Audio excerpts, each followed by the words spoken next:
नमस्कार, हमारे साथ है बनते जी पूरे देश में और पूरे वर्ल्ड में महाबोधि महाविहार मिलना चाहिए, आपकी क्या प्रतिक्रिया है?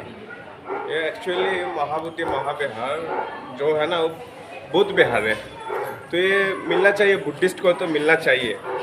ऐसा कुछ है नहीं कुछ धर्म का वहाँ, कुछ बुद्धिस्ट का कुछ नॉन बुद्धिस्ट का, ऐसा तो ठीक नहीं है ना।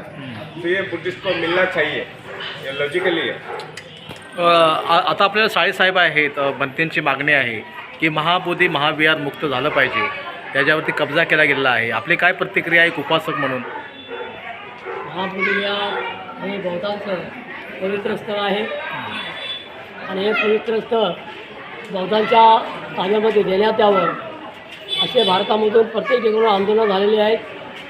1919चा जो कायदा आहे ॲक्ट तो रद्द करण्यात यावा. ज्या पद्धतीनं प्रत्येकाचे धार्मिक स्थळं त्यांच्या हातामध्ये आहेत, त्याच पद्धतीनं आमचंही देखील महाबोधी महाविहार हे बौद्धांच्या ताब्यात यावं ही आमची मागणी आहे.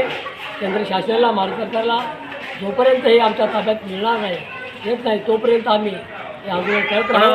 आमचा 1949चा जो कायदा आहे आणि त्या कायद्यामध्ये बदल झाला पाहिजे अशी मागणी आहे, आणि बदल का होत नाही?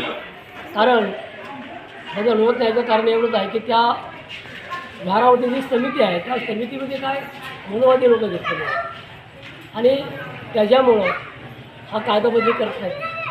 पूर्णपणे कायदा बदली करून या समितीला डिस्पोज करून ते विहार आमच्या ताब्यात देऊन त्यावरती जे बौद्ध आहेत, बौद्ध भिक्खू वगैरे आहेत यांच्या हाताची समिती नेमावी आणि त्यांची समिती बनवावी अशी आमची इच्छा आहे. धन्यवाद साहेब आणि बनतेजी आमच्याशी बोलल्याबद्दल.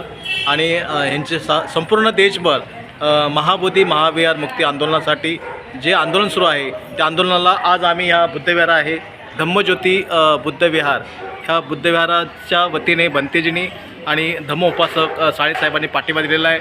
अशीच समाजामध्ये प्रचंड प्रतिक्रिया उमटत आहेत. मी पत्रकार माधू पवार, मुंबई.